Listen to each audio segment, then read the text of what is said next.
everyone! Welcome back again to my YouTube channel. So for today's video, magbibigay lang ako ng ilang tips at paano ako nagsimula dito sa aking YouTube.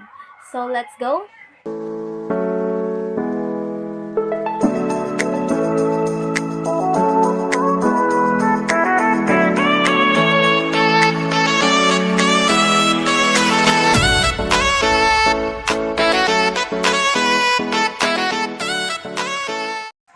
So, saan nga ako nagsimula?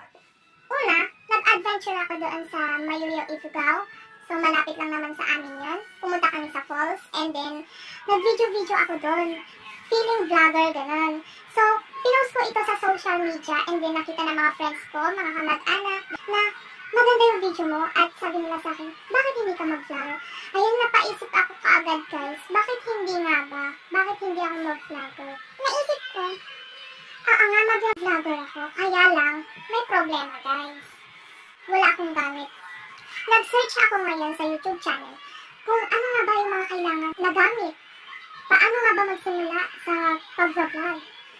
Paano ba magsimula mag-YouTube channel? Magkaroon ng YouTube channel? Ganun-ganun yung mga sinerch ko.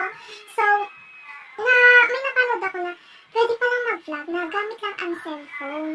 Kahit wala pang mga camera, DSLR, basta may cellphone, okay na yun. So, doon nga po nagsimula ang aking pag-vlog at nagkaroon ng YouTube channel. So, trip-trip lang sa una. Pero, nung gumawa ako ng ilang video, ayun, nag-enjoy naman ako sa ginagawa ko. Kaya iniisip nyo guys, kaya ko ito ginagawa dahil kumita? Hindi, no. Big no. Kasi, gusto ko lang i-challenge yung sarili ko. Yung isa akong mahiyaing tao at hindi ako kikihalubilo sa ibang tao. So, yun na nga, doon nagsimula ang aking pag-vlog. Ito nga pala ang ilang tips na aking ibibigay based lang sa aking experience. So, tip number 1, ang camera. So, una, syempre, magandang camera. Hindi ko naman sinabing maganda, mahal na. Gaya ng DSLR or GoPro. So, kung hindi mo pa afford bumili ng mga ganun, pwede namang cellphone kagaya ko. Ngayon, ang gamit kong pinang-video ay yung cellphone ko. At doon na rin ako nag-e-edit. Lahat-lahat na andun na guys, cellphone. So, dapat kung cellphone yung gamit mo, titignan mo kung ano yung magandang light. Kung wala kang ring light, gano'n, tignan mo yung light ng, basta yun na. Basta wag kang pumunta sa madilim. Kung mag-video ka, dapat sa maliwanag. Yun na yun. So, ayun na nga, dapat kahit wala kang mamahaling gamit, pwede namang cellphone muna, tiis-tiis mo na mga besh, kung wala kang gamit. Eh, kung may budget ka naman, why not? Bakit hindi ka bumili, di ba? And then,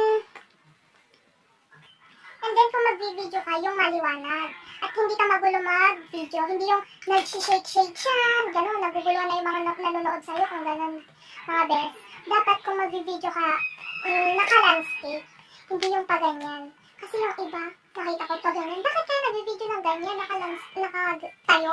Hindi makikita yung view, hindi maganda pag nag-video ka, dapat ka-landscape lang, ha? And then yung speaker, dapat maliwanag, hindi siya basag. And then yung pagpo-pronounce mo, maganda. Yung buong-buo, ay nga, ang importante doon, yung pagsasalita mo at yung speaker mo dapat hindi basag. Ayan. So, yun na nga. So, tip number 2, interesting video. So, kung gagawa kayo ng video, guys, hindi yung 10 facts about me. Kung gano'n lang yung gagawin nyo, guys, walang mag-i-interesado dyan sa video nyo.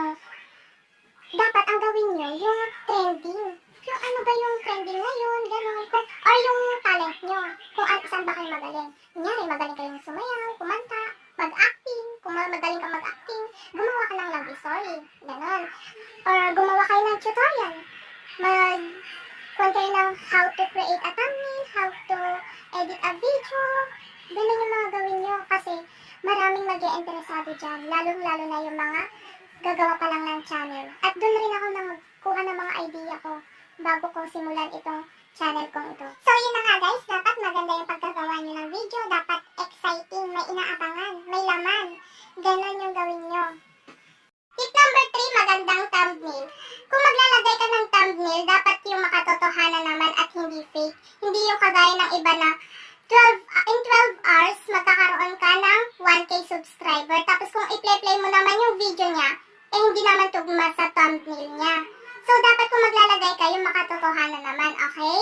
Tip number 4, consistent. Kung gagawa kayo ng video, dapat, kung thrice a week kayong gumagawa, thrice a week. Huwag yung tatamad-tamad kayo. Or, sa next na lang ako gagawa, wala namang nanonood ng video. Dapat wag ganun. Kung gusto nyo mag-vlog, gawan nyo ng paraan. So, ayun na nga ang aking tips based sa aking experience sa aking channel. So, I hope na may natutunan kayo.